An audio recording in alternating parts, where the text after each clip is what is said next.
ಇಂದು ನೇರ ನುಡಿ ಸುದ್ದಿವಾಹಿನಿ ಲೋಕಾರ್ಪಣೆ ಕಾರ್ಯಕ್ರಮ ಅದ್ದೂರಿಯಾಗಿ ನಡೆಯಿತು. ಹಾಗೂ ಕಚೂರ್ ಸಾಹೇಬರು ಸಿರಾಜ್ ಪಾರಿಕರ್ ಸರ್ ಅವರು ಹಾಗೂ ಕಾರ್ಯಕ್ರಮದ ದಿವ್ಯ ಸಾನ್ನಿಧ್ಯ ಮಾನಿ ಮಹಂತ ಮಹಾಸ್ವಾಮಿಗಳು ವಿರಕ್ತಮಠ ಜೇರಟಗಿ ಸುದ್ದಿವಾಹಿನಿ ಚಿಹ್ನೆ ಲೋಕಾರ್ಪಣೆಯನ್ನು ಸಿಂದಗಿ ಮಾಜಿ ಶಾಸಕರಾದ ರಮೇಶ್ ಬೋಸನೂರ ಅವರು ನೆರವೇರಿಸಿ ಮಾತನಾಡಿದರು. ಜನಪ್ರಿಯ ಮಾಜಿ ಶಾಸಕರು ಲೋಕಾರ್ಪಣೆ ಮಾಡಿದ್ದಾರೆ. ಅದರ ಜೊತೆಯಾಗಿ ಮಾನ್ಯ ಪುರಸಭಾಧ್ಯಕ್ಷರು, ಪೂಜ್ಯರು ಹಾಗೂ ವೇದಿಕೆ ಮೇಲೆ ಇರತಕ್ಕಂಥ ಗಣ್ಯರು ಸಾಕ್ಷಿಯಾಗಿ ಇವತ್ತ ನೇರ ನುಡಿ ಸತ್ಯದ ಕಡೆ ಅಂತಕ್ಕಂಥ ಲೋಗವನ್ನು ಇಂಥ ಪತ್ರಿಕೆಗಳು, ಮಾಧ್ಯಮಗಳು, ಸುದ್ದಿವಾಹಿನಿಗಳು ನಮಗೆ ಅತಿ ಅವಶ್ಯಕವಾಗಿದೆ.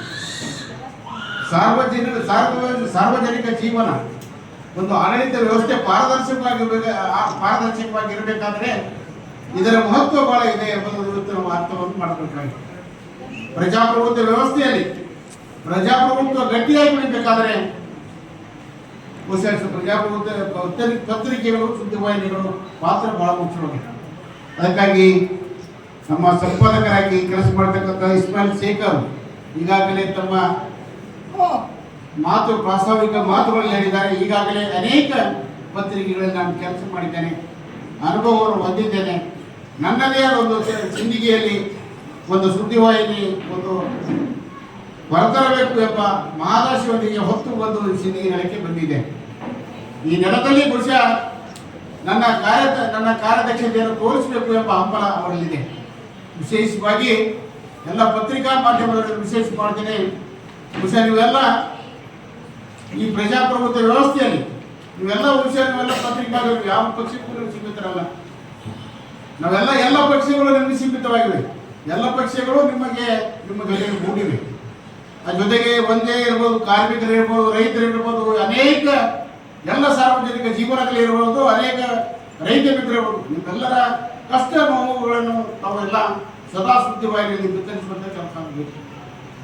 ಒಂದು ಸಾಮಾನ್ಯ ಜನ ಗುಡಿಸಲಲ್ಲಿರುವಂಥ ಬಡವರಿಗೂ ನಿಮ್ಮ ಸುದ್ದಿವಾಹಿನಿಯಿಂದ ನೆರವಾಗಬೇಕು, ಅವರ ಬದುಕು ಸುಂದರವಾಗಬೇಕು. ಅದಕ್ಕಾಗಿ ವಿಶೇಷವಾಗಿ ನಿಮ್ಮೆಲ್ಲರಿಗೆ ವಂದನೆ ತಿಳಿಸ್ತೇನೆ. ಸಾರ್ವಜನಿಕ ಜೀವನ ಬದುಕ ನಿಮ್ಗೆಲ್ಲರಿಗೂ ಗೊತ್ತಿದೆ ಯಾವ ರೀತಿ.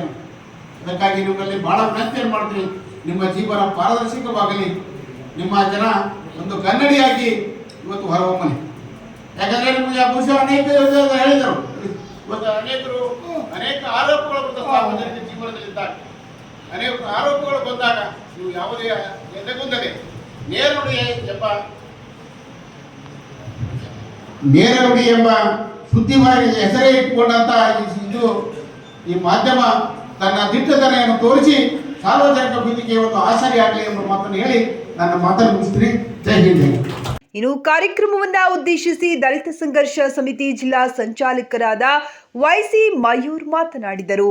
ಈ ಸಂದರ್ಭದಲ್ಲಿ ಕಾರ್ಯಕ್ರಮದ ಅಧ್ಯಕ್ಷತೆಯನ್ನು ಇಸ್ಮಾಯಿಲ್ ಎಂ ಶೇಖ್ ಹಾಗೂ ಮುಖ್ಯ ಅತಿಥಿಗಳಾಗಿ ಇರ್ಫಾನ್ ಶೇಖ್, ಗುಮ್ಮಟನಗರಿ ದಿನಪತ್ರಿಕೆ ಸಂಪಾದಕರು ಚನ್ನಯ್ಯ ವಸ್ತ್ರದ್, ರಾಜ್ಯ ಮಾಹಿತಿ ಹಕ್ಕು ಮತ್ತು ಸಾಮಾಜಿಕ ಕಾರ್ಯಕರ್ತರ ವೇದಿಕೆ ರಾಜ್ಯಾಧ್ಯಕ್ಷರು ಪ್ರದೀಪ್ ಕುಮಾರ್ ಹಿರೇಮಠ್, ತಹಶೀಲ್ದಾರ್ ಸಿಂದಗಿ ಪ್ರಕಾಶ್ ಸಿಂದಗಿ, ತಹಶೀಲ್ದಾರ್ ದೇವರ ಹಿಪ್ಪರಗಿ, ಸಿರಾಜ್ ವಾಲಿಕಾರ್, ಸುದ್ದಿವಾಹಿನಿ ನಿರೂಪಕರು, ಪುರಸಭೆ ಅಧ್ಯಕ್ಷ ಶಾಂತವೀರ ಬಿರಾದಾರ್, ಕಾನೀಪ ಸಂಘದ ಅಧ್ಯಕ್ಷ ಆನಂದ್ ಶಾಬಾದಿ, ಕಾನೀಪ ಧ್ವನಿ ಸಂಘದ ಅಧ್ಯಕ್ಷ ಪಂಡಿತ್ ಎಂಪುರೆ ಮತ್ತು ಅಪೋ ಶಿಕ್ಷಣ ಸಂಸ್ಥೆಯ ಅಧ್ಯಕ್ಷರಾದ ಎಂಎ ಕಥೀಬಾ, ದಸ್ತಗಿರ ಮುಲ್ಲಾ ಟಿಪ್ಪು ಕ್ರಾಂತಿ ಸೇನೆ ಸಂಸ್ಥಾಪಕರು ಹಾಗೂ ಕಾರ್ಯಕ್ರಮದ ನೇತೃತ್ವವನ್ನು ಆರಿಫ್ ಮನಿಯಾರ್, ಗಫೂರ್ ಮುಜಾವರ್, ಆರಿಫ್ ಅಂತರಗಂಗಿ, ಅಬ್ದುಲ್ ಹಳಬರ್, ಕಾಜಾ ಅಮೀನ್ ಮಖಂದಾರ್, ರಸೀದ್ ಕುಮಸಗಿ, ವಾಸಿಂ ಗೋಗಿ ಇನ್ನು ಅನೇಕರು ಉಪಸ್ಥಿತರಿದ್ದರು.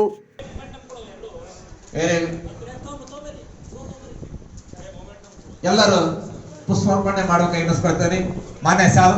ಮಾನ್ಯ ಸಂಪಾದಕರು ಅವರ ಒಂದು ಭಾವಚಿತ್ರವನ್ನ ಅರ್ಪಣೆ ಮಾಡಿ ನೇರ ನುಡಿ ಸತ್ಯದ ಕಡೆ ಅಂತಕ್ಕಂಥ ಒಂದು ಭಾವಚಿತ್ರ ಕೂಡ ರಚನೆ ಮಾಡಿ ಸ್ವಲ್ಪ ದಯವಿಟ್ಟು ಸರ್ ಎಲ್ಲರೂ ಈಗ ಸೇರಿಬೇಕು.